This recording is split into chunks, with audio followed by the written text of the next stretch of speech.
जब स्वयं अपने घर पे हर दरवाजे पे आदमी लाठी लेकर के बैठ जाएगा ना, फिर वोट मांगने के लिए डरेंगे। यही भाजपा ही डरेंगे। क्या इंसान भगवान को कैसे ला सकता है?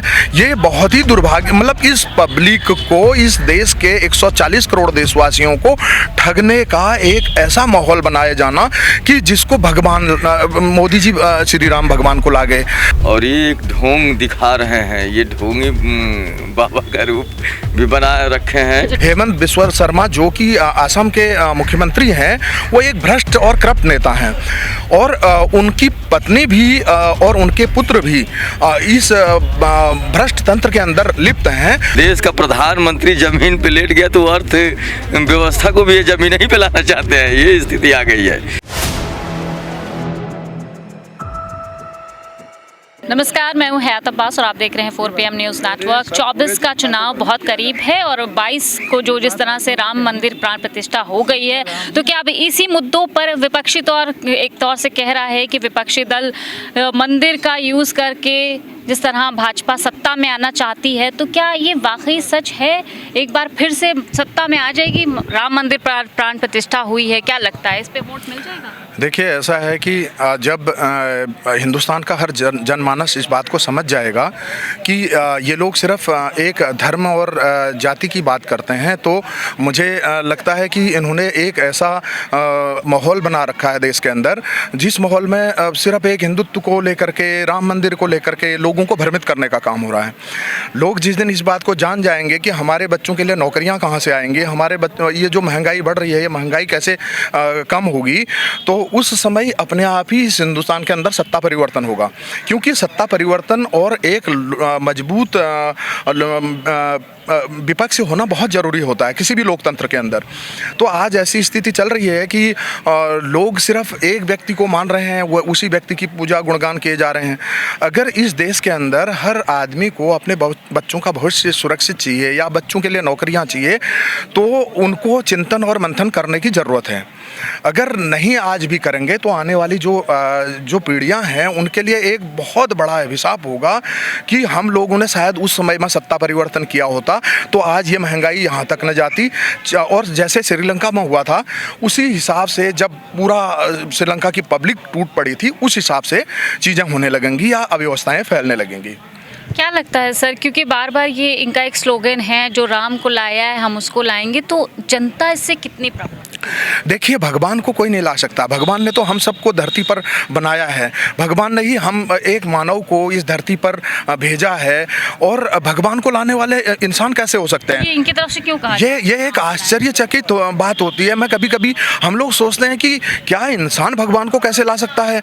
ये बहुत ही दुर्भाग्य, मतलब इस पब्लिक को, इस देश के 140 करोड़ देशवासियों को ठगने का एक ऐसा माहौल बनाया जाना कि जिसको भगवान मोदी जी श्री राम भगवान को ला गए। तो मैं नहीं मानता हूँ, या हम लोग जो विचारधारा रखते हैं, हम लोग नहीं मान सकते कि कोई इंसान भगवान को कैसे ला सकता है। भगवान तो साक्षात हम लोगों को बनाए हैं। तो ये एक बहुत बड़ी चिंता और दुख का विषय है। स्मृति ईरानी ने राहुल गांधी की तुलना मेंढक से कर दी है, इसको कैसे देखते हैं?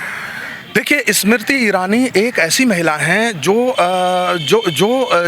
जब यूपीए की सरकार हुआ करती थी, डॉक्टर मनमोहन सिंह जी प्रधानमंत्री थे, उस वक्त में सरकार गिराने के लिए महंगाई और बेरोजगारी का एक झूठा ढोल पीटते पीटते सिलेंडरों को जो है रोड पर पटका करती थी। और चूड़ियाँ, डॉक्टर मनमोहन सिंह भारत के प्रधानमंत्री उस वक्त थे, तो उनको एक अच्छे मजबूत प्रधानमंत्री उनको चूड़ियाँ भेजने तक की बात करती थी।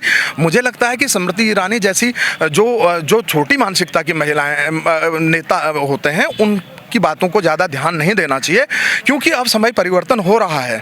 आने वाला समय हिंदुस्तान के अंदर एक दूसरे रूप में आएगा, और जो 2024 के लोकसभा चुनाव होने हैं, उसके बाद ये देश की और दिशा तय करेंगे। सर, जो राहुल गांधी की जो न्याय यात्रा है, उसको बार बार रोका जा रहा है आसाम में। कभी मंदिर जाने से उन्हें रोक लिया जाता है, कभी स्टूडेंट से मिलने के लिए रोक लिया जाता है, FIR तक की बात की गई। तो इसको कैसे देखिए, ये एक राहुल गांधी जी ने एक बात कही थी।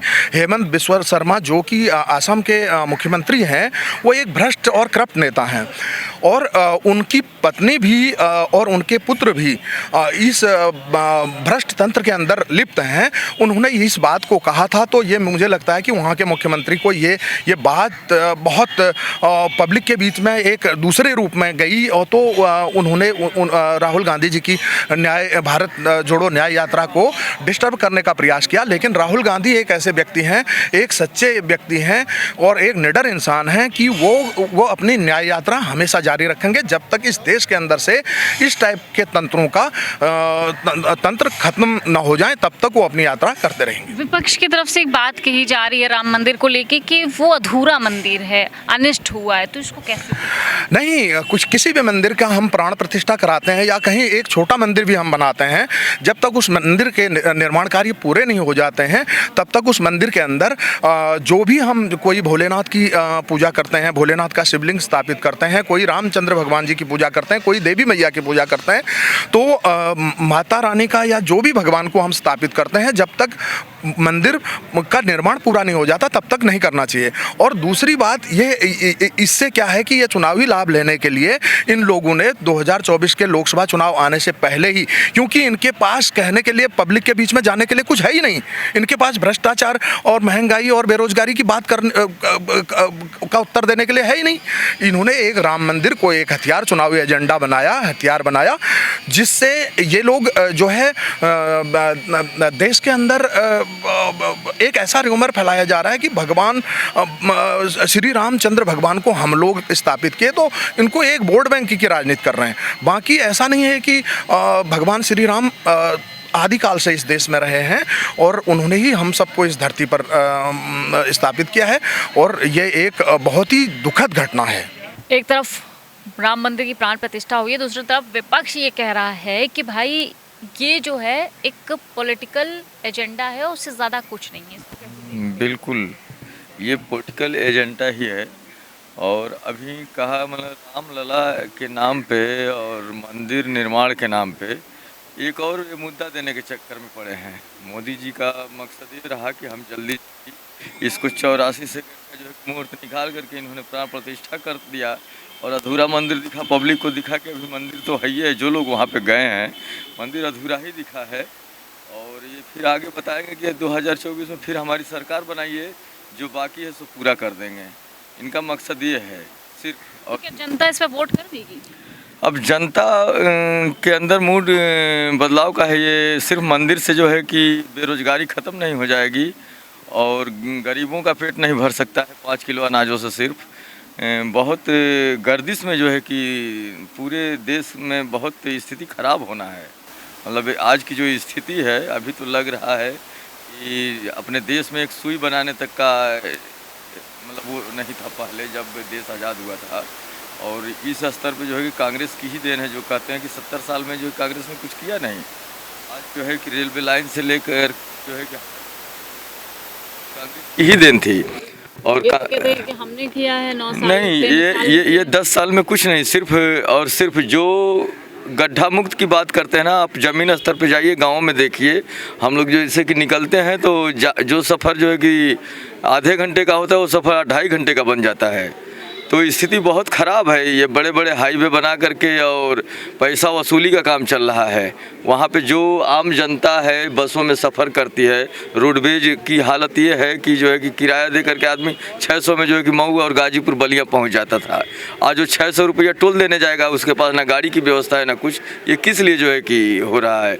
और जो अगल बगल की जो रोडें हैं, जो गाँव से गाँव जोड़ने का एक प्रधानमंत्री ग्रामीण सड़क योजना चलती थी, उन रोडों की खस्ता हालत है, उस पर ना कुछ मेंटेनेंस है ना उसकी पेंटिंग हो रही है साल दर साल। ये तो कह रहे देश में राम राज्य आ गया है, अब सब कुछ बहुत अच्छा है, और पहले भी कह रहे थे कि देश में अमृतकाल चल रहा है, तमाम तरह की बातें। अब इनका अमृतकाल क्या है और राम राज्य क्या। राम राज्य में तो जो है कि बैलों से जो है कि हल जोता जाता था, तो ये वैज्ञानिक सब फेल हैं। जो ट्रैक्टर से खेती हो रही है और किसान जो है कि अपना जो पहले जो है कि कुटाई पिसाई माताएं बहनें जाता घरों में चलाती थीं और ये सब चीज़ देखने को मिलता था ना, तो क्या राम राज्य क्या उसी तरह से लाएंगे देश को अगर उस कगार पे, तो फिर ये सारे वैज्ञानिक और सारे जो है कि पढ़े लिखे हुआ सब बेकार हैं। इनका कहना सही है। तो हम लोग आस्था के विपरीत नहीं हैं। हम लोग घरों में पूजा करके सुबह नहा धो करके और उसके बाद जो है कि निकलते हैं, ठीक है ना।